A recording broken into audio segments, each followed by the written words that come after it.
I say, My mother and father left me standing on a street corner.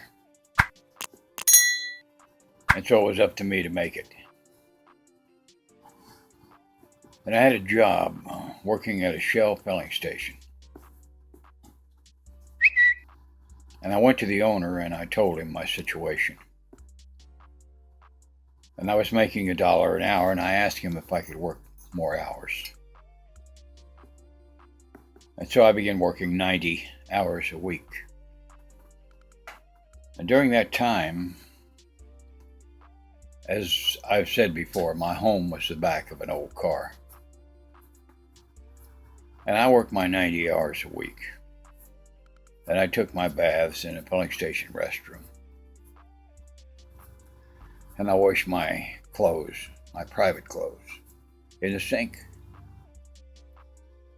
And once in a while, when I was really hungry, I would go to the grocery store and snitch an apple or an orange. Now, this was in the 50s. Things were a lot different than they are now.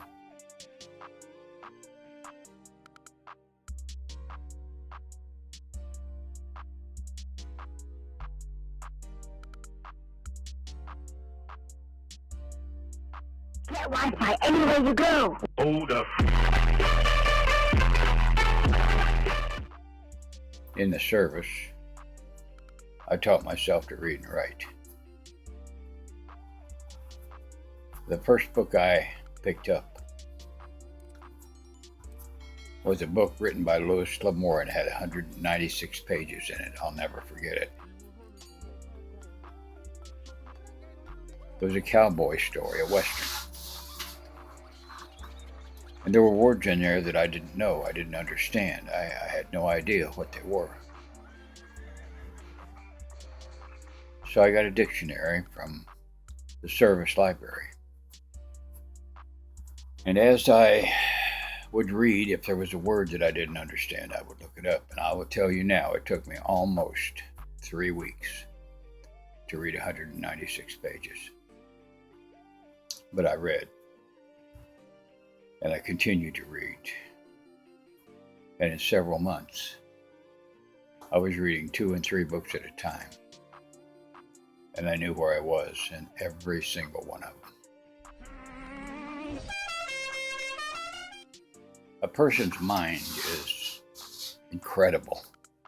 Your mind is as incredible.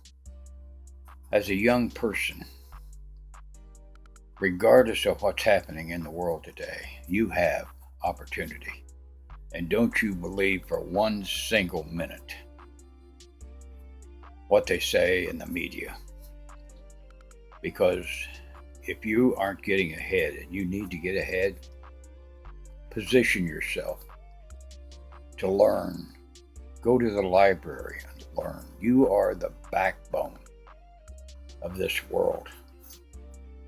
Young people, without you, this world is nothing. Nothing. You are the backbone of this world. You are the future leaders of this world.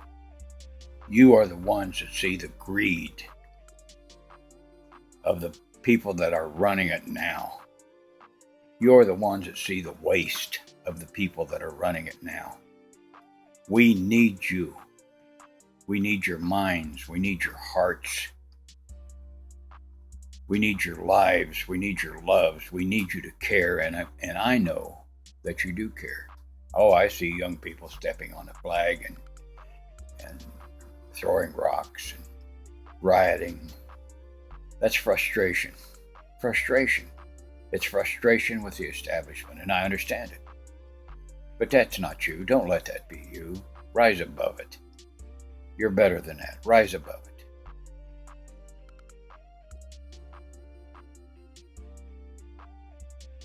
I got a little bit of college. And I've continued on through my life with that. And you can do the same thing. You don't have to have a doctorate or a PhD or a master's degree. What you have to have is determination. You have to have an inner will to get things done. You have to have a desire, and I know the desire is there.